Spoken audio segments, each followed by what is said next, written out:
Welcome to the all-new True Crime Never Sleeps podcast with your host, Larry Leese. Join us every week this season as we dive into the life and crimes of serial killers, from the butcher baker Robert Hansen to the Golden State Killer Joseph D'Angelo.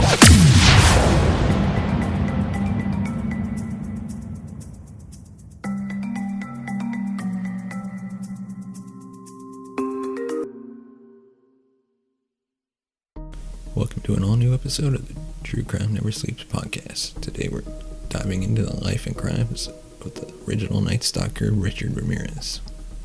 Get ready for a spooky ride. Check in your bed and grab yourself a blanket. Let's get started. Richard Ramirez was an American serial killer born on February 29, 1960 in El Paso, Texas. The fifth child of Mexican immigrants, Mercedes and Julian Ramirez, known as Richard or Ricky, reportedly sustained multiple head injuries at an early age. After he was knocked unconscious by a swing at age 5, he began experiencing epileptic fits.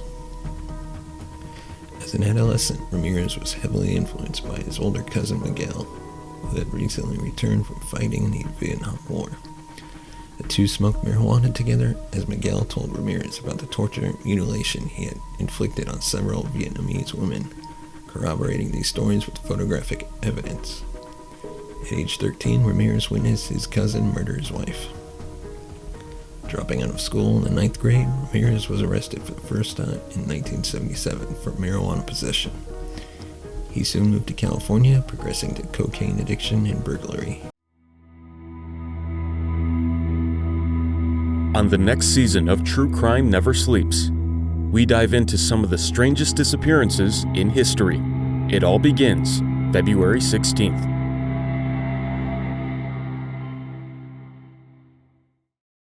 And cultivating an interest in Satanism. He was arrested twice in the Los Angeles area for auto theft in 1981, again in 1984, and noticeably began to neglect his personal hygiene. And now on to his murders. His murder spree started on June 28, 1984. The victim was 79-year-old Jenny Vinco, who was sexually assaulted, stabbed, and killed during a burglary in her own home. What followed was a spree of brutal murders, rapes, and robberies, leaving dozens of victims in its wake.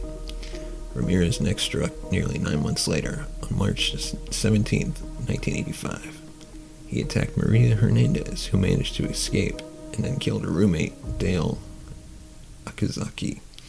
Not satisfied with these assaults, he also shot and killed Sailin Yu the same evening, spurring a media frenzy that saw Ramirez dubbed the Valley Intruder by the press. Just 10 days later, on March 27th, Ramirez murdered 64-year-old Vincent Zazara and Zazara's 44-year-old wife, Maxine, using an attack style that would become a pattern for the killer. The husband was shot first, then the wife was brutally assaulted and stabbed to death. In this case, Ramirez also gouged out Maxine's eyes.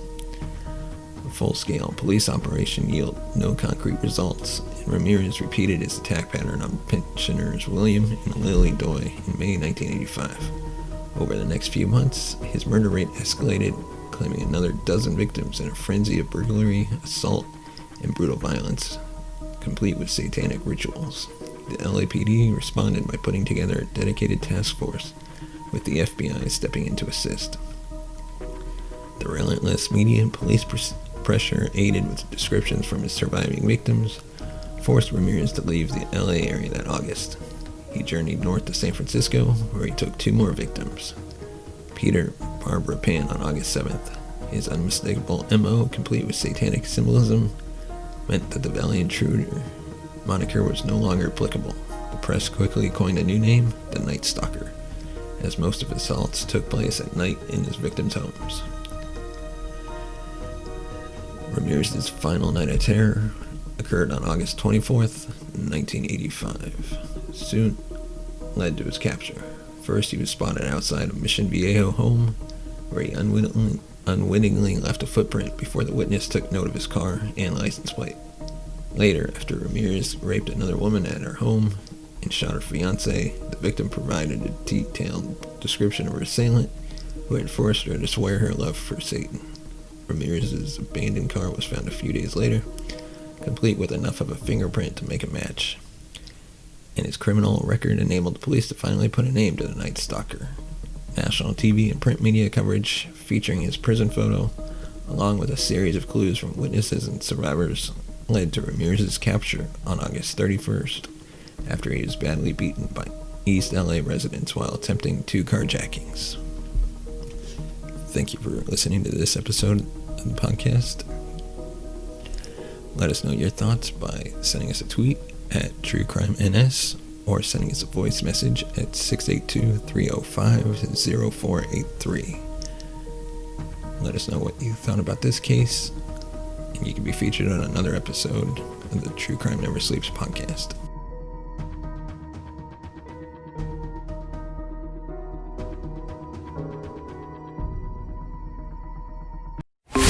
Thank you for listening to the True Crime Never Sleeps podcast. Follow us on Twitter at TrueCrimeNS. Like us on Facebook at True Crime Never Sleeps. Tune in next week for an all-new episode.